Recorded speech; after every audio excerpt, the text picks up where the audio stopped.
여러분 안녕하세요.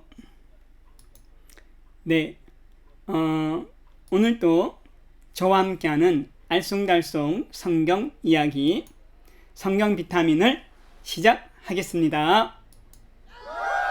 네, 오늘 날씨가 참 화창하고요. 또 미세먼지도 없는 날이라고 합니다.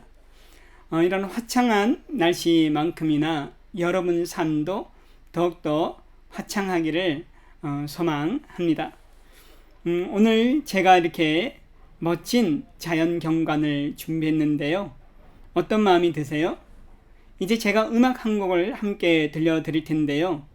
이 자연 경관을 보시면서 가족과 함께 지금 피크닉 와 있다라고 상상하며 들으시면 좋을 것 같습니다.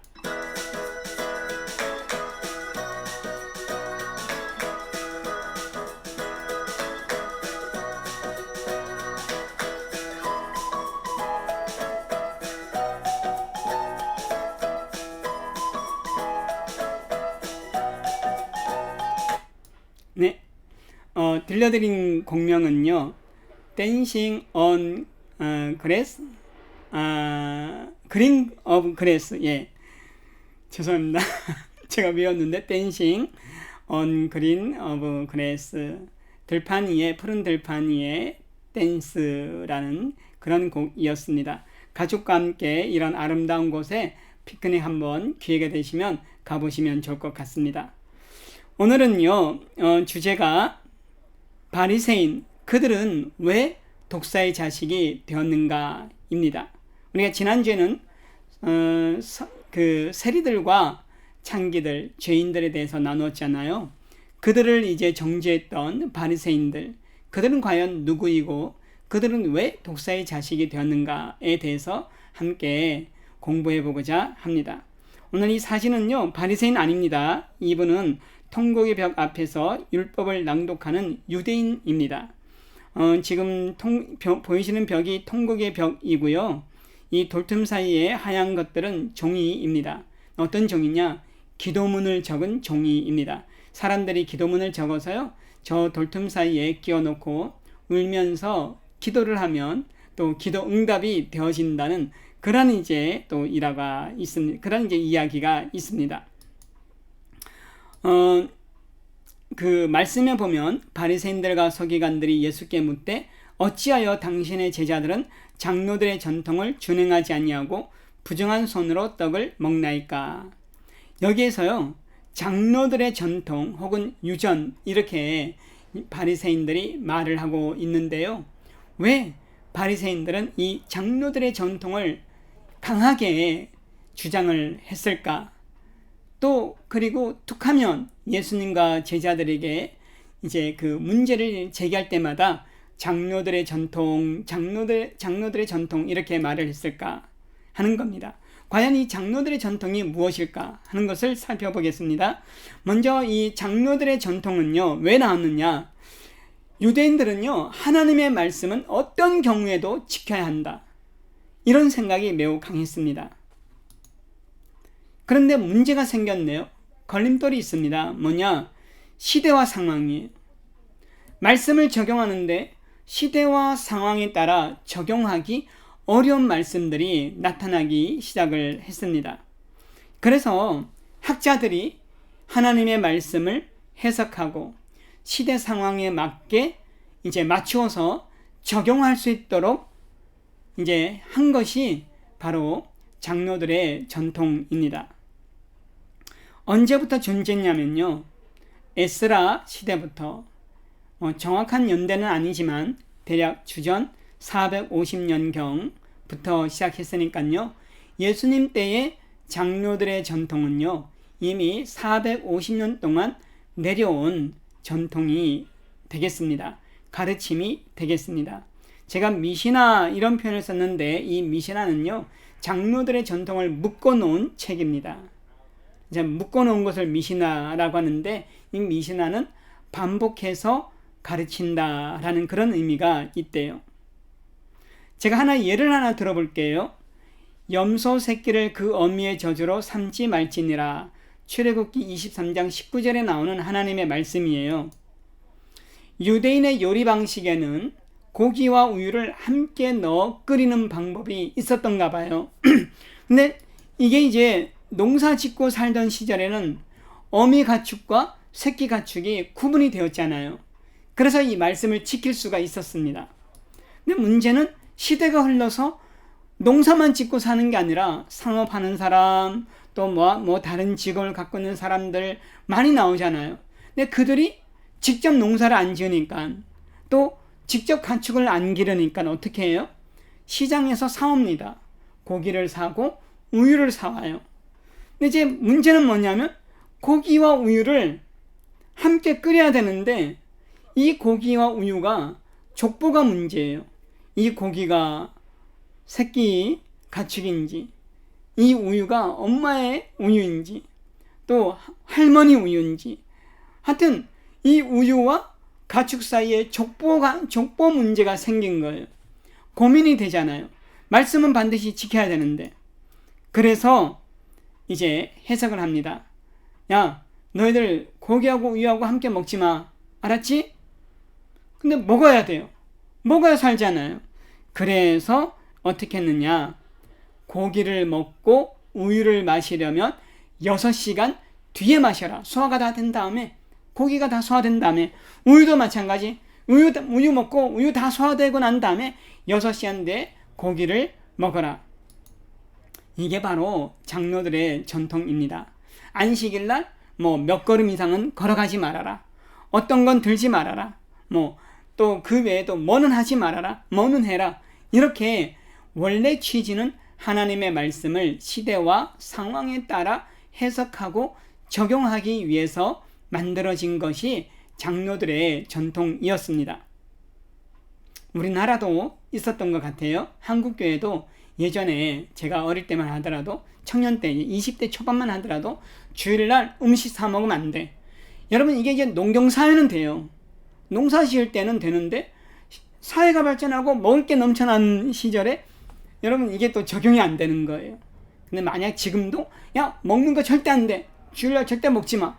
이렇게 되면 아마 바리새인처럼 율법주의자가 되기 쉽겠죠. 어쨌든 이 바리새인은 어떤 사람들이냐? 평신도 율법 선생님들이에요. 율법을 연구하고 율법을 가르치던 사람들입니다. 주로 유대인 회당을 중심으로 활동을 했던 사람들이었습니다.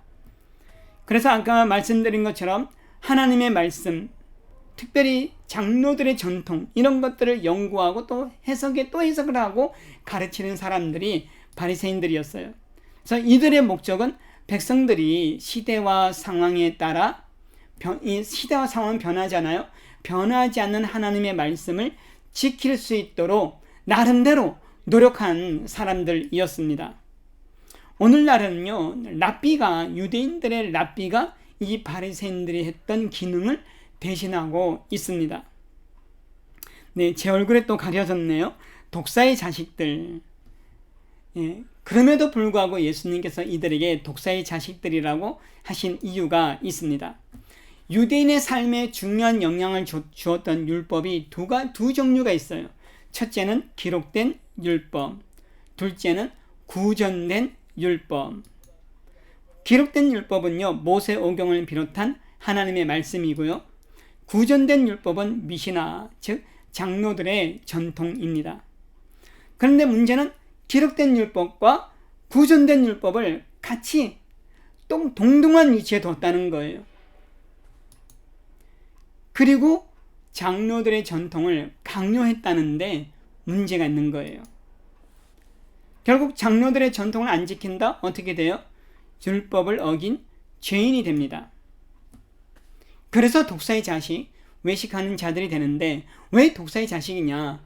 그것은요, 하나님의 백성들을 하나님의 뜻 가운데로 인도하는 것이 아니라 자신들의 뜻, 장로들의 전통 뜻 가운데로 인도하니까, 잘못 인도하니까 독사의 자식들, 아무래도 독사하면 사단의 개념이 강하잖아요. 외식하는 자들, 이것은요, 또 하나님의 말씀에 대한 이중적 잣대예요.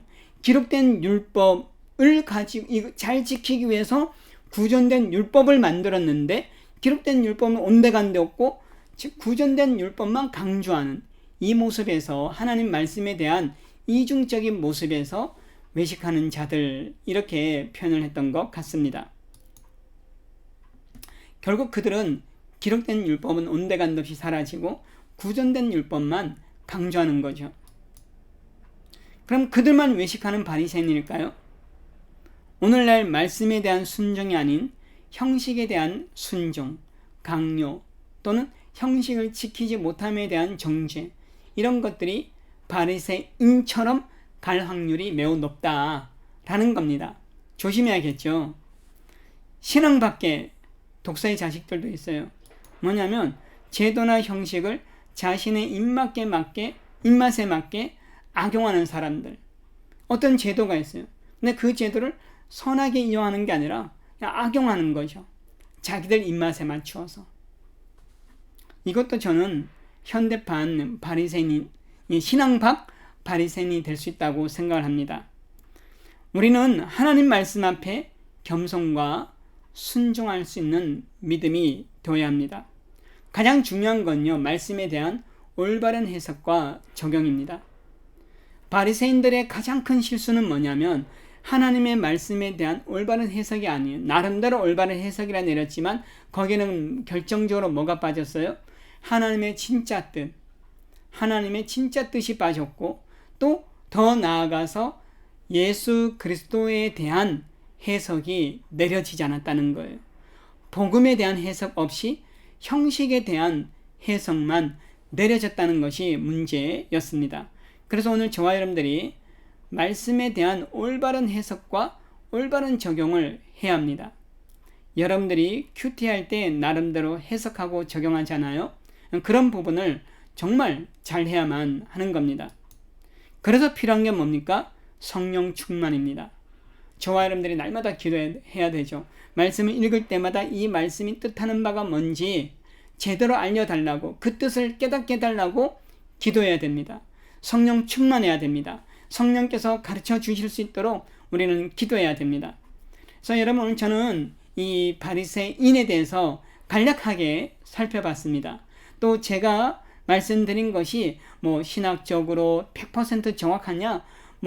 좀 그러지 않을 수도 있어요. 그러나 저는 평신도들이 또 우리 성도들이 좀 더 쉽게 바리새인에 대해서 이해할 수 있도록 제가 좀 표현을 조금 다르게 한 부분도 있어요. 그러나 큰 틀에서는 벗어나지 않았다고 자신을 합니다.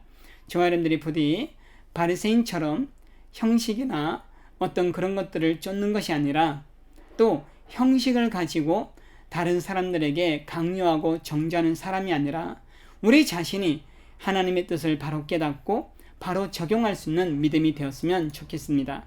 네, 오늘도 수고하셨습니다. 여러분 늘 건강하시고 또 돌아온 주일날 함께 뵙기를 바라고요.